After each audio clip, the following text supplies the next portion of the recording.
true, I am nervous. Very, very nervous. I had been and am. But why do people say that I am crazy?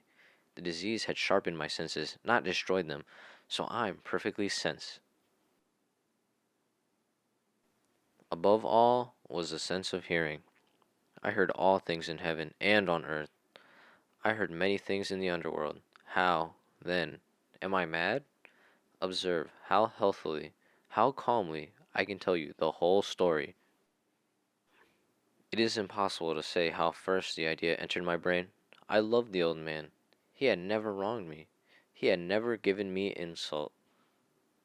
For his gold I had no desire. I think it was his eye. Yes, it was this. He had the eye of a bird, a vulture, a pale blue eye with a film over it. Whenever it fell on me, my blood ran cold, and so, very slowly, I made up my mind to take the life of the old man and free myself of the eye forever. Now, this is the point. You think that I am mad. Madmen know nothing, but you should have seen me.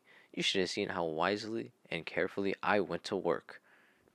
I was never kinder to the old man than during the whole week before I killed him, and every night, late at night, I would quietly sneak down to his room in the basement and peer through the glass door, waiting a couple of seconds to make sure he was asleep.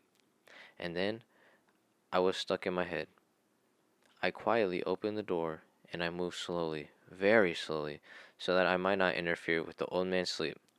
And this I did for 7 long nights. On the eighth night, I was more than usually careful in opening the door. I had my head in and was about to enter when my finger slid on a piece of metal and made a noise. Ah, who's there?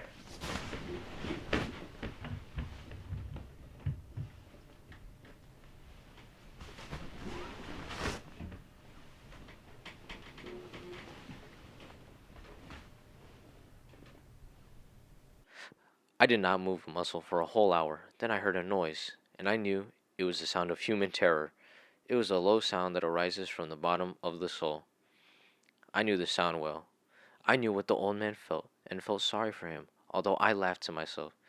I knew that he had been lying awake ever since the first noise, when he had turned in the bed. And have I not told you that what you mistake for madness is but a kind of oversensitivity?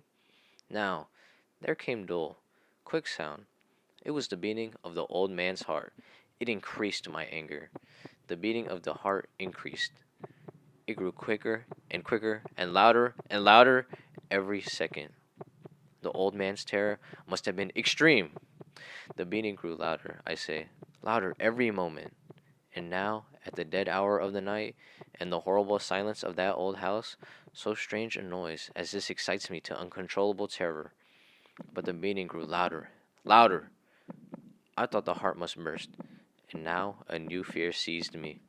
I pulled the heavy bed over him. I then smiled to find the action so far done, but for many minutes the heartbeat went on with a quiet sound. First of all, I knew I had to take apart the body. I cut off the head and the arms and the legs. I then placed his body parts and bed sheets in a bag and placed it under the room. I hid them so well that no human eye, not even his, could have seen anything wrong. There was nothing to wash out, no mark of any kind, no blood whatsoever. I had been too smart for that. A tub had caught all. It was 4 o'clock in the morning. As the clock sounded the hour, there came a noise at the street door. There entered two women who said they were officers of the police.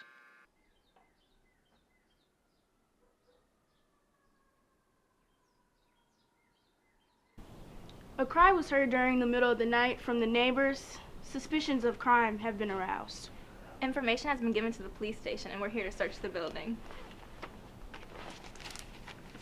A warrant. Oh, come in. I had nothing to fear. The cry, I said, was my own in a dream. The old man, I said, was not in the country. I took my visitors to the living room. I told them to search well. I told them to rest. I was completely at ease. They sat, and sat happily, as they talked of common things. But after a while, I felt myself getting weaker and wished them gone. My head hurt, and I had a ringing in my ears. The ringing became more severe. I found that the noise was not within my ears. The sound increased, and what could I do? It was a low, dull, quick sound like a watch make breathing, and yet the officers heard it not.